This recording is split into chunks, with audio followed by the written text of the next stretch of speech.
जय हिंद दोस्तों। इस वीडियो में बात करेंगे recently conducted BPSC motor vehicle inspector exam में आए हुए कुछ क्वेश्चंस की जो बहुत ही रेलेवेंट हैं।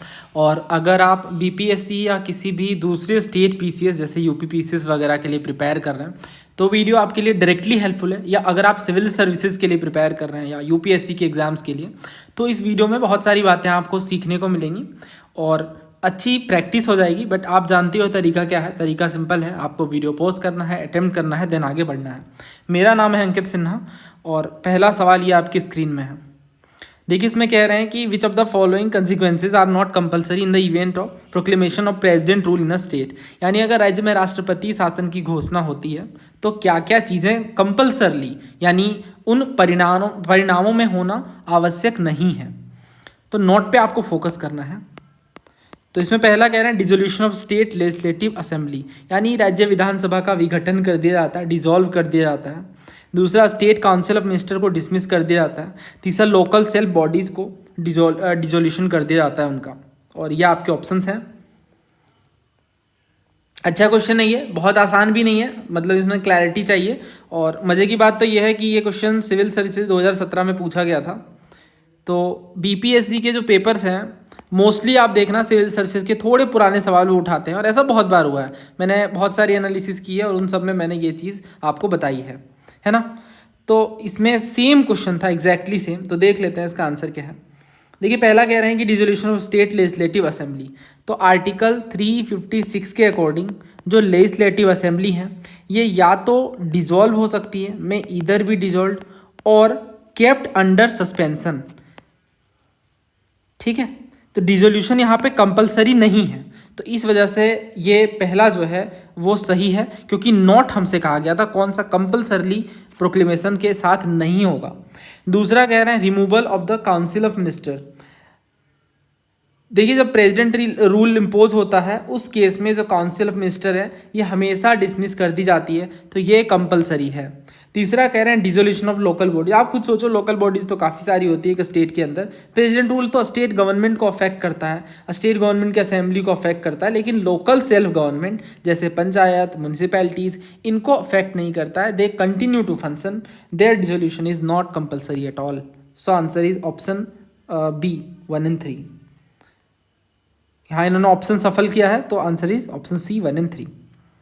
आई होप आपको समझ आई बातें, आसान सी बातें हैं। इसमें कह रहे हैं कौन सा कंपलसरी प्रोक्लेमेशन नहीं है, तो 1 और 3 कंपलसरी नहीं है, but second is compulsory.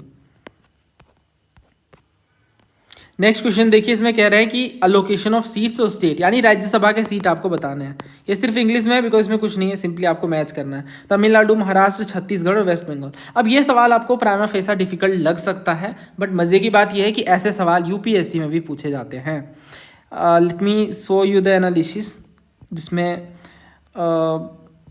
This is the paper CDS का वो एनालिसिस था। उस टाइम पे देखिए इन्होंने क्या पूछा था रिसेंटली ही 2025 वाले पेपर में, कि कौन से स्टेट में हाईएस्ट नंबर ऑफ सीट देखने को मिलती है राज्यसभा में। और ये सवाल डिफ़िकल्ट हो जाता है अपने आप में।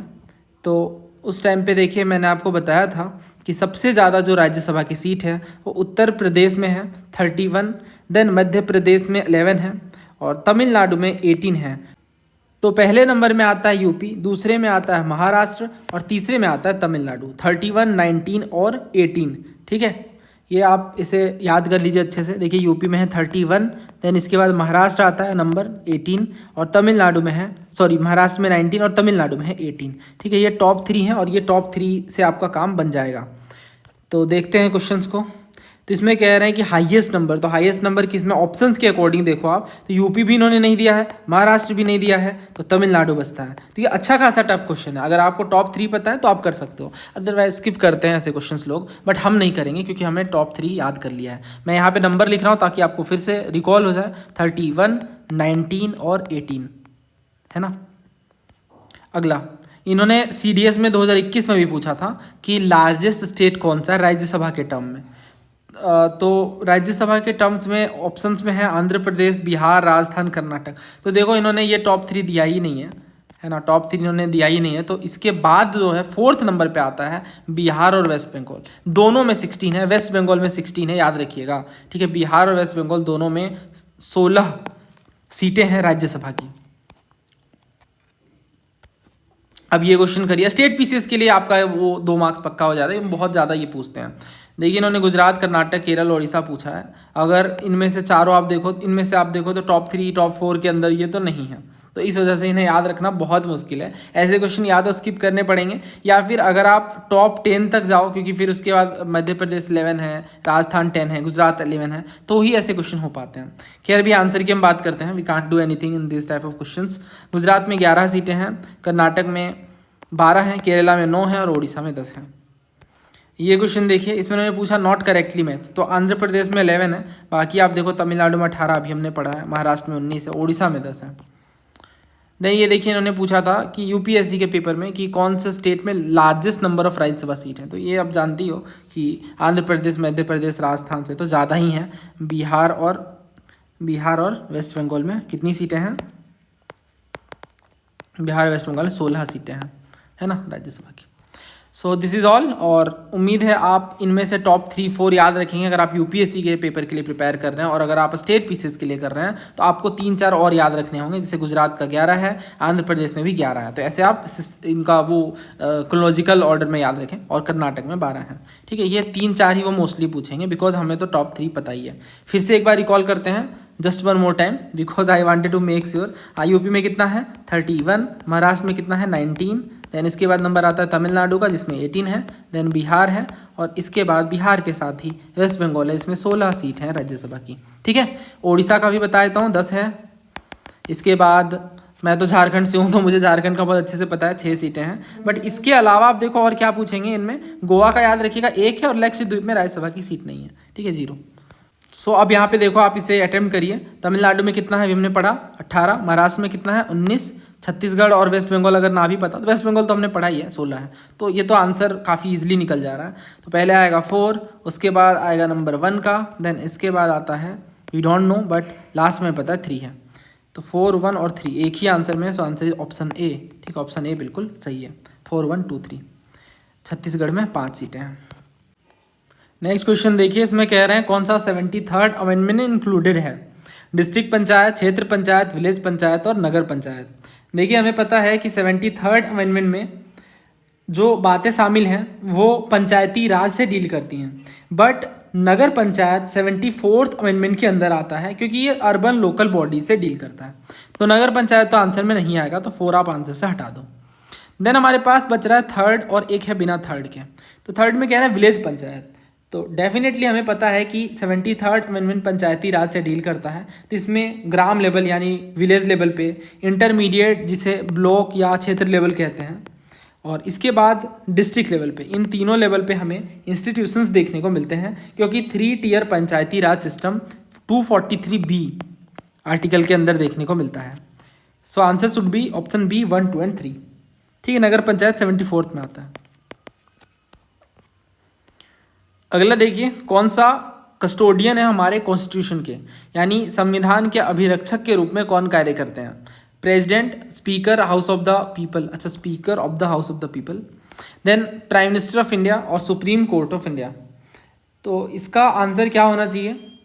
देखिए इसका answer supreme court of India है, ऑप्शन डी। और ये सवाल भी सिविल सर्विसेज का PYQ है, 2015 में पूछा गया था कि कस्टोडियन कौन है हमारे कॉन्स्टिट्यूशन के। बाकी के क्वेश्चन बहुत इजी हैं, तो रेफरेंस देने की नीड नहीं है, बस मैं आपको वो सवाल बता रहा हूँ जो बिल्कुल डायरेक्टली लिफ्ट किए गए हैं सिविल सर्विसेज के पेपर से। देखिए अगर आप किसी युद्ध में पार्टिसिपेट कर रहे हो, तो आपको पता होना चाहिए कि उसके रूल्स क्या हैं, उसके प्रोसीजर्स क्या हैं। उसी तरीके से अगर आप पेपर में जब अपीयर हो रहे हैं BPSC के या स्टेट PCS के, तो आपको ये पता होना चाहिए कि उनका सोर्स क्या है, किस वे में वो क्वेश्चन पूछ रहे हैं एग्जैक्टली। तो वो तरीका जानने के बाद काम आसान हो जाता है। जैसे अभी हम देख रहे हैं बहुत सारे सवाल में, लास्ट ईयर भी मैंने आपको एग्जैक्टली सारे क्वेश्चंस की ऑलमोस्ट सोर्सेज बताए थे कि बहुत सारे सवाल सिविल सर्विसेज से रिपीट होते हैं। तो उस तरीके से अगर आप 8-10 सालों के बहुत अच्छे से थोरोली PYQs कर लें तो आपको एज मिलता है, आपको कन्फ्यूजन नहीं होता। वैसे ये आसान सवाल है, आई नो सिलेबस में भी है, बट फिर भी बहुत आसानी हो जाती है आंसर करने में। ये इसका आंसर जो है सुप्रीम कोर्ट ऑफ इंडिया है, we will go with option D. और आर्टिकल 141 और 144 के अकॉर्डिंग आप देखो तो हमारे सुप्रीम कोर्ट के पास ये अथॉरिटी है, या वो कस्टोडियन है हमारे कॉन्स्टिट्यूशन के, तो वो कॉन्स्टिट्यूशन को इंटरप्रेट कर सकते हैं। इनफैक्ट आर्टिकल 32 में हम देखते हैं कि फंडामेंटल राइट को प्रोटेक्ट कर सकते हैं थ्रू रिट जुरिस्डिक्शन। देन अगर कोई कानून असंवैधानिक है, अनकॉन्स्टिट्यूशनल है, तो आर्टिकल 13 के तहत वो उसे स्ट्राइक डाउन कर सकते हैं। Then landmark case Kesavananda Bharati versus State of Kerala में भी हमने देखा कि बेसिक स्ट्रक्चर डॉक्ट्राइन एस्टेब्लिश हो गया है। अगर कोई भी पार्ट है जो हमारे बेसिक स्ट्रक्चर को वायलेट करता है तो उसे हमारी पार्लियामेंट चेंज या फिर अबॉलिश नहीं कर सकती है। ठीक है, इस तरीके से इसका आंसर क्या है, ऑप्शन डी। और इन क्वेश्चन का भी कुछ आर्टिकल है और आपको मैच करना है, तो ये तो बेयर एक्ट में मैंने आपको पूरा अच्छे से याद करवा दिया है कि इस तरह के क्वेश्चन कैसे सॉल्व करते हैं।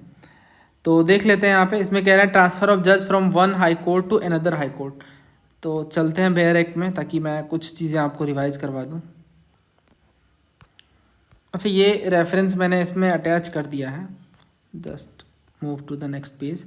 तो इसमें देखिए 216 में क्या है, हाई कोर्ट का कॉम्पोजिशन है। देन 217 में अपॉइंटमेंट है ऑफ द कंडीशन एंड जजेस। तो हमें 215 देखना है। तो 215 में कहा गया high court to be court of record, यानी हर एक हाई कोर्ट के पास एक कोर्ट ऑफ रिकॉर्ड की पावर होगी, जिसमें और वो सारी पावर होंगी जिनमें वो खुद को punish for contempt of itself. तो कंटेम्प्ट वाली जो पावर होती है वो तो है ही। सो आंसर शुड बी 215 किसके साथ मैच होगा, हाई कोर्ट टू बी या कोर्ट ऑफ रिकॉर्ड, 4 के साथ जाएगा। अगर 4 के साथ जाएगा तो 2 ऑप्शन हट जाते हैं। देन इसके बाद 222 और 226 में से कोई भी अगर हम चेक कर लें, 226 तो सबको याद होता है, आसान से है। बाकी भी देखिए आपको याद होने चाहिए, हाई कोर्ट वाले आर्टिकल्स हैं, और इसके अलावा जो आर्टिकल्स सुप्रीम कोर्ट से डील करते हैं ये इंपॉर्टेंट हो जाते हैं। देखिए स्टेट पीसीस के लिए अगर आप प्रिपेयर करें तो हाई कोर्ट वाले आर्टिकल आपको पढ़ने होंगे, है ना। तो 226 में क्या है, बात की जाती है ट्रांसफर ऑफ अ जज नहीं, power of superintendence of all court, ये भी गलत, power of high court to issue certain writs. तो सी जाएगा 3 के साथ, और आंसर अच्छा दोनों में ही है, आई गेस सी दोनों में ही है 3। तो बाकी चेक कर लेते हैं। 222 में ट्रांसफर ऑफ जजेस की बात की गई है, तो बी जाएगा 1 के साथ। सो आंसर इज ऑप्शन ए 4132। ये आसान है, देखो ट्रांसफर को मैं कैसे याद रखता हूँ, 2 को आप कहीं भी ट्रांसफर करो ये सेम ही रहने वाला है, ठीक है। तो इस तरीके से आप इसे एसोसिएट करके निमोनिक अटैच करके याद रख सकते हो। देन इसके बाद 227 जो है power of superintendence of all court, और इस तरीके से चारों मैच हो जाता है। नेक्स्ट क्वेश्चन देखिए, which of the following are original jurisdiction of supreme court, disputes between government of India and one or more state, dispute of election of either house of parliament, dispute between government of India and any union territory, चौथा है dispute between 2 और more state. यानी ये simply यही कहना चाह रहे हैं कि जो सुप्रीम कोर्ट के जुरिस्डिक्शंस होते हैं उनमें कौन सा ऐसा जुरिस्डिक्शन है जो ओरिजिनल जुरिस्डिक्शन के अंदर आता है, यानी आरंभिक अधिकारिता के अंदर आता है। अब देखिए ऐसे क्वेश्चन के लिए आपको PYQ करना है, क्योंकि ये भी सिविल सर्विसेज का ही PYQ है, 2012 का है ये। इसमें कह रहा है कौन कौन सा ओरिजिनल जुरिस्डिक्शन में इंक्लूडेड है। तो सेम ही क्वेश्चन है, इसमें कोई दो राय नहीं है। तो 1 बाय 1 डिस्कस करते हैं। देखिए ओरिजिनल जुरिस्डिक्शन का सिंपल मतलब यही है कि अगर कोई स्टेट और 2 या 2 से ज़्यादा स्टेट के बीच डिस्प्यूट होता है तो उस केस में वो ओरिजिनल जुरिस्डिक्शन का पार्ट है। मैं ये पूरा आपको एक्सप्लेन कर देता हूँ, जस्ट अ सेकेंड। देखिए आर्टिकल 131 में ये देखने को मिलता है कि subjects to provisions of this constitution the Supreme Court shall to the exclusion of any other court have original jurisdiction with respect to any dispute. मतलब इसमें ये कहना चाह रहे हैं कि ओरिजिनल जुरिस्डिक्शन है सुप्रीम कोर्ट के पास किन मुद्दों में, जब गवर्नमेंट ऑफ इंडिया या किसी स्टेट के बीच का कोई डिस्प्यूट हो, कोई झगड़ा हो, विवाद हो किसी तरह का, गवर्नमेंट ऑफ इंडिया और किसी स्टेट और states on one side and one or more on other side. तो गवर्नमेंट ऑफ इंडिया हो एक तरफ और कोई स्टेट हो या फिर स्टेट्स हो सकते हैं, और दूसरे अपोजिट पार्टी में एक या एक से ज़्यादा स्टेट हो। अगर ऐसा कोई विवाद है उस केस में भी सुप्रीम कोर्ट के पास ओरिजिनल जुरिस्डिक्शन है। या फिर 2 या 2 से ज़्यादा राज्यों के बीच का कोई झगड़ा है, कोई मसला है, तो उसमें भी आर्टिकल 131 आता है पिक्चर में, और ओरिजिनल जुरिस्डिक्शन के रूप में सुप्रीम कोर्ट के पास ये पावर देखने को मिलती है। तो इसका एक ही मतलब है सिंपल सा, वो ये कि no other court can decide such disputes and original means the power to hear such disputes in the first instance not by the way of appeal. पहली बार में ही मुद्दा डायरेक्टली सुप्रीम कोर्ट के पास जाएगा। और आप समझ सकते हैं कि कितनी ज़रूरी मुद्दे हैं ये। गवर्नमेंट ऑफ इंडिया स्टेट के बीच का कोई डिस्प्यूट है तो डेफिनेटली फिर उस केस में वो जो केस है वो डायरेक्टली सुप्रीम कोर्ट के पास जाना चाहिए, not a way of appeal. तो original jurisdiction does not extend to pre constitutional treaty, inter state water dispute and matter referring finance commission. इन 3 मुद्दों में ओरिजिनल जुरिडिक्शन एक्सटेंड नहीं होता है, क्योंकि आप इसका रीजन बहुत सिंपल समझ सकते हैं। इंटर स्टेट वाटर डिस्प्यूट 2 या 2 राज्यों के बीच अगर पानी को लेकर विवाद है तो उस केस में ओरिजिनल जुरिडिक्शन वर्क नहीं करता है। और बाकी जो मुद्दे हैं, जैसे 2 या 2 से ज़्यादा स्टेट के बीच अगर कोई डिस्प्यूट है या फिर गवर्नमेंट ऑफ इंडिया और स्टेट के बीच कोई डिस्प्यूट है, तो वो मुद्दा डायरेक्टली सुप्रीम कोर्ट के पास जाएगा और ये ओरिजिनल जुरिडिक्शन के अंदर देखने को मिलता है। तो पहला कह रहे हैं dispute between government of India and 1 और मोर स्टेट, सही है ये। Disputes on election of either house of parliament, गलत है। Dispute between government of India and any union territory, नहीं ये भी गलत है। डिस्प्यूट्स बिटवीन 2 और मोर स्टेट, तो ये सही है। So answer is 1 and 4। ये भी सेम क्वेश्चन है तो यहाँ भी 1 and 4 होना चाहिए। आई गेस स्टेटमेंट भी सेम है तो दूसरा गलत है, पहला सही है, तीसरा गलत है और चौथा सही है। अगला देखिए, who wrote the book Pakistan or the partition of India. I guess ये हिस्ट्री के क्वेश्चन है, हिस्ट्री को हम अलग से डिस्कस करेंगे। फिलहाल आप इसका आंसर जानते ही हो, ये तो आसान क्वेश्चन है। डॉक्टर BR अम्बेडकर ऑथर है Pakistan or the partition of India के। नेक्स्ट क्वेश्चन देखिए, which of the following is not true about the amendment of the constitution under article 368। Video pause करके आप पढ़ लीजिए, हिंदी वाला राइट साइड में, मैं इसे भी जूम कर दे रहा हूँ ताकि आप पॉज करके अटेम्प्ट कर पाएँ। तो देखिए बहुत ही ज़्यादा आसान क्वेश्चन है, इसमें आपको 10 सेकंड से ज़्यादा नहीं लगना चाहिए, क्योंकि इसमें कह रहे हैं जॉइंट सिटिंग, नहीं जॉइंट सिटिंग कभी नहीं आ सकती, खास तौर से कॉन्स्टिट्यूशन अमेंडमेंट बिल को लेकर के। बाकी सही बातें हैं, बिल किसी भी हाउस में आ सकता है, 2/3 प्रेजेंट और वोटिंग चाहिए और 50% टोटल मेंबरशिप का। देन प्रेसिडेंट बाउंड है कि एसेंट दे वो, duly passed and rectified. Then ये क्वेश्चन देखिए, सिविल सर्विसेज 2022 का है। A bill amending the constitution requires a prior recommendation of the president. ऐसा थोड़े है अगर कोई बिल संविधान को संशोधन करने के लिए लाया जा रहा है तो राष्ट्रपति की पूर्व मंजूरी लेनी पड़ेगी, ऐसी कोई बात नहीं है। तो फर्स्ट हो जाता है गलत, answer is option B 2 and 3। बाकी सही है, जब कॉन्स्टिट्यूशन अमेंडमेंट बिल है प्रेजेंट किया जाता है प्रेसिडेंट को, तो उस केस में प्रेसिडेंट के लिए ऑब्लिगेटरी है कि वो अपना एसेंट दें।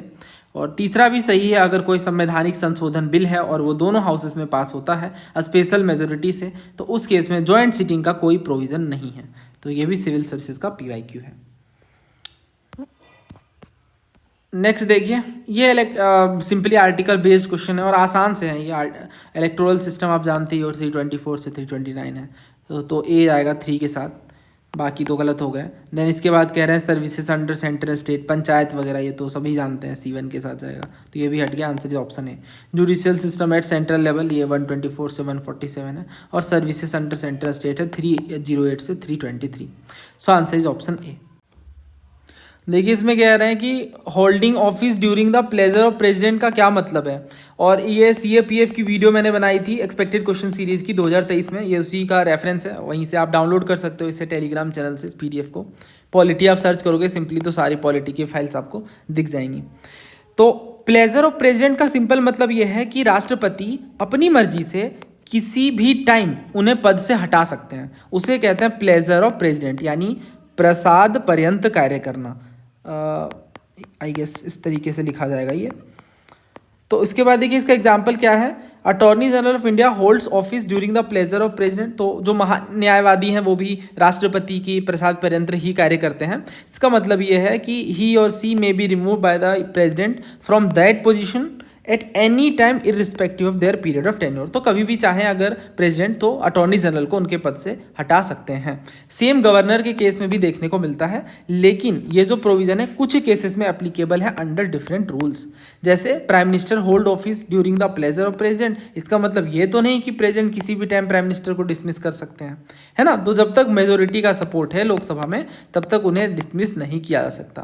और अगर उनका कॉन्फिडेंस लोकसभा में अगर वो कॉन्फिडेंस मोशन को साबित नहीं कर पाते हैं, उन्हें मेजोरिटी सपोर्ट नहीं मिलता है, तो उस केस में प्राइम मिनिस्टर कैन रिजाइन और the president can dismiss prime minister.